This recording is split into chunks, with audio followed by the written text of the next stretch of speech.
तरफ चले जाएंगे। ये कहने की जरूरत नहीं है कि सब जगह पे जो है ना कैमरे वैमरे लगेंगे, कोई गड़बड़ी करने की तो कोई सोच भी नहीं सकता है। वो सब सारे गवर्नमेंट हॉस्पिटल में ही सुविधा रहेगी ना। ये अब इनको गवर्नमेंट और प्राइवेट नहीं कहेंगे, इन सबको राष्ट्रीय संपदाएं करेंगे। और ये तो हजारों लाखों की जो ना राष्ट्रीय संपदाएं निर्माण होंगी। इन बैलेंस सेक्टर को प्राइवेट और वो नहीं कहेंगे। सरकार का तो कुछ लग ही नहीं रहा है उसमें, तो गवर्नमेंट का और प्राइवेट का क्या है उसमें।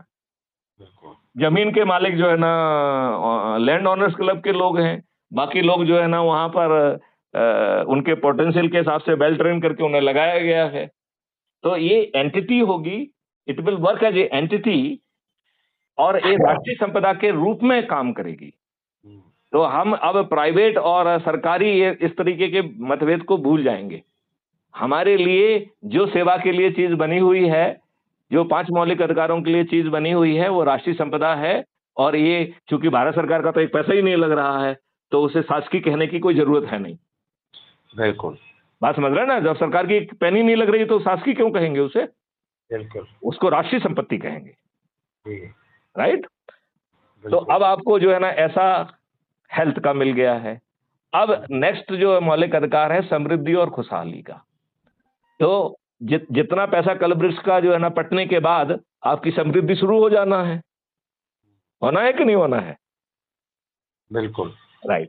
और फिर खुशहाली के लिए फिर से बहुत सारी राष्ट्रीय संपदाएं क्रिएट की जाएंगी, जो आपके हर उम्र के, हर व्यक्ति के, हर रेस के, हर लैंग्वेज के व्यक्ति के हिसाब से उन्हें प्लान किया जाएगा और उन्हें भी राष्ट्रीय संपदा कहा जाएगा। तो उनके निर्माण में भी भारत सरकार के खजाने का कुछ नहीं लगना है। तो आप बताओ, हमने एक चक्री चला दी बिना भारत सरकार के एक पैसे का यूज किए, चला दी कि नहीं चला दी। बिल्कुल चला दिया। जमीन पे उतरना बाकी है बस इसे।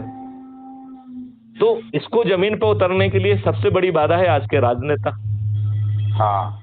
तो हमने जो है ना आपको विकेंद्रीकृत जो है ना व्यवस्था दे दी कि भैया संकल्प ले लो, 100 करोड़ लोग जुड़ जाओ, तो आपके सरपंच से लेके प्रधानमंत्री आपका होने वाला है। राइट। और फिर एक ऐसी व्यवस्था के लिए हमारे ढेर सारे वीडियो सुनिए जिसमें हम कहा जा रहे हैं कि हम आजकल बहुत कहते हैं जैसे कि अच्छा बताओ नरेंद्र सिंह जी, मान लेते हैं कि आप देश के सबसे अधिक लोगों को जोड़कर आपने देश के प्रधानमंत्री की शपथ ले ली। राइट। 1 मिनट के लिए मान लेते हैं।